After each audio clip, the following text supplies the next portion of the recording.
नमस्कार। आज देश की तमाम फटाफट खबरों में आपका स्वागत है। ऑस्ट्रेलिया के खिलाफ दिन रात के पहले क्रिकेट टेस्ट के पहले दिन गुरुवार को भारत ने 6 विकेट खोकर 233 रन बना लिए। टॉस जीतकर पहले बल्लेबाजी करते हुए भारत के लिए कप्तान विराट कोहली ने 74 और चेतेश्वर पुजारा ने 43 रन बनाए।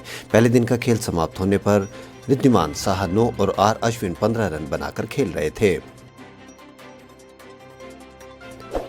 जम्मू कश्मीर के पहाड़ी इलाकों में बर्फबारी से जिंदगी दुश्वार बन गई है। घाटी के पहाड़ी इलाकों में तापमान जमाव बिंदु से नीचे चला गया है। जम्मू कश्मीर की गर्मियों की राजधानी श्रीनगर में इस सीजन की ही नहीं बल्कि पिछले 10 वर्षों में सबसे ठंडी रात रही। यहाँ तापमान 0 से 6.4 डिग्री सेल्सियस नीचे दर्ज किया गया, जो कि पिछले एक दशक में दिसंबर के महीने का सबसे कम तापमान है।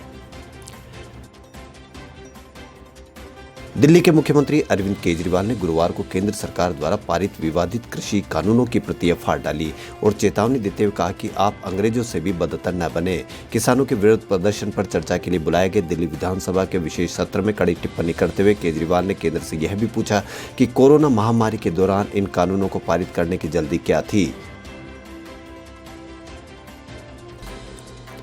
कृषि कानूनों को लेकर बीजेपी मुख्यालय में बैठक हुई। इसमें पार्टी के महासचिवों के साथ केंद्रीय गृह मंत्री अमित शाह, कृषि मंत्री नरेंद्र सिंह तोमर मौजूद रहे।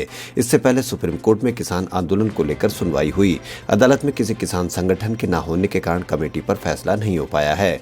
दूसरी ओर किसानों का आंदोलन अभी भी जारी है। किसान कानून वापसी की मांगों पर अड़े हुए हैं। पूरी दुनिया में कोरोना वैक्सीन का ट्रायल जारी है। जहां कुछ वैक्सीन अपना असर दिखा रही है, वहीं कुछ वैक्सीन के साइड इफेक्ट भी दिखना शुरू हो गए हैं। अब इस कड़ी में फाइजर वैक्सीन का भी नाम जुड़ गया है। अमेरिका के अलास्का शहर के 2 लोगों ने जैसे ही फाइजर की वैक्सीन लगवाई, उनकी तबीयत बस कुछ मिनटों में ही खराब होनी शुरू हो गई। ये दोनों हेल्थ केयर वर्कर्स हैं और एक ही अस्पताल में काम करते हैं। पश्चिम बंगाल में होने वाले विधानसभा चुनाव से पहले प्रधानमंत्री नरेंद्र मोदी का अंदाज बदला हुआ है। लंबी दाढ़ी हो या फिर कुर्ता या फिर चाहे किसी बैठक में बैकग्राउंड में दिखने वाली कोई तस्वीर ही क्यों न हो, सब में पश्चिम बंगाल का कोई न कोई टच जरूर नजर आता है। ऐसे में राजनीतिक गलियारों में भी पीएम मोदी का ये अंदाज सुर्खियां बटोर रहा है।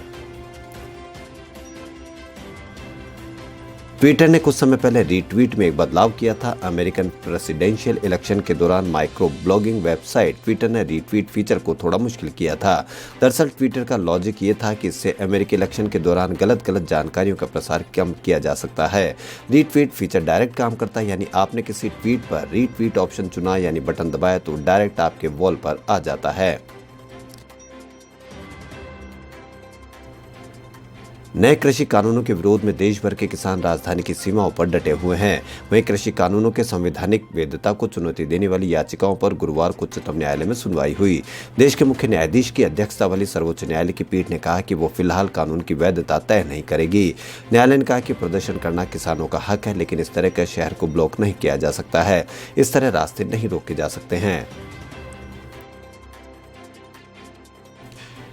इसरो ने मोबाइल फोन से लेकर टीवी तक के सिग्नलों के स्तर को सुधारने के लिए कम्युनिकेशन सैटेलाइट CMS-01 को PSLV C50 रॉकेट से लॉन्च कर दिया है। बृहस्पतिवार दोपहर सैटेलाइट को चेन्नई से 120 किलोमीटर दूर श्रीहरिकोटा स्थित सतीश धवन अंतरिक्ष केंद्र के दूसरे लॉन्च पैड से रवाना किया गया। इसरो के अध्यक्ष डॉ के सिवन ने जानकारी दी कि PSLV C50 पूर्व निर्धारित कक्षा में सफलतापूर्वक पहुंच गया है। रक्षा मंत्री राजनाथ सिंह ने गुरुवार को रक्षा अधिग्रहण परिषद की बैठक की अध्यक्षता की। राजनाथ सिंह ने बैठक में बताया कि 28,000 करोड़ रुपए के अधिग्रहण प्रस्तावों को मंजूरी दे दी गई है। इसमें से 27,000 करोड़ रुपए के अधिग्रहण को भारतीय उद्योग से प्राप्त किया जाएगा। रक्षा मंत्रालय के कार्यालय ने इस बात की जानकारी दी।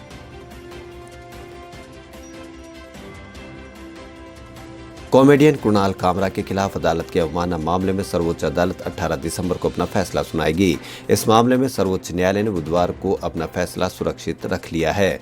बता दें कि कुणाल कामरा ने सुप्रीम कोर्ट और मुख्य न्यायाधीश के बारे में आपत्तिजनक ट्वीट किए थे।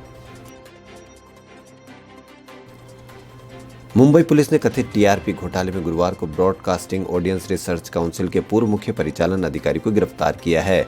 वहीं एक अधिकारी ने बताया कि TRP मामले की जांच कर रही मुंबई अपराध शाखा की टीम ने बार्क के पूर्व CEO रोमिल राम गड़िया की गिरफ्तारी हुई है। इस मामले में यह 14वीं गिरफ्तारी है। बुधवार को रक्षा मामले की संसदीय समिति में वॉकआउट करने के बाद कांग्रेस के पूर्व अध्यक्ष राहुल गांधी ने गुरुवार को लोकसभा अध्यक्ष ओम बिरला को पत्र लिखकर गंभीर आरोप लगाए हैं। उन्होंने कहा कि संसदीय समिति की बैठक में उन्हें बोलने की अनुमति नहीं दी गई, इसलिए मैं आपसे इस मामले में दखल देने का आग्रह करता हूं। बांग्लादेश की प्रधानमंत्री शेख हसीना ने गुरुवार को भारत बांग्लादेश वर्चुअल समिट के दौरान 1971 के युद्ध में भारत की ओर से मिले सहयोग के लिए धन्यवाद देते हुए कहा कि भारत हमारा सच्चा मित्र है। भारत और बांग्लादेश के बीच 1971 की भारत की पाकिस्तान की जीत को 50 साल हो जाने के मौके पर गुरुवार को दोनों देशों के बीच ये समिट रखी गई थी। 1971 के युद्ध के बाद ही बांग्लादेश का स्वतंत्र देश के रूप में जन्म हुआ था।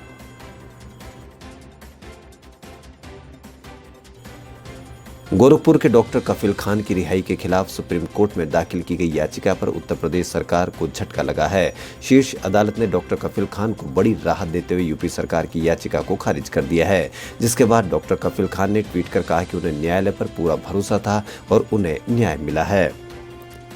खबरों में फिलहाल इतना ही। यदि आपको हमारा चैनल पसंद आए तो लाइक, सब्सक्राइब और शेयर अवश्य करें। धन्यवाद।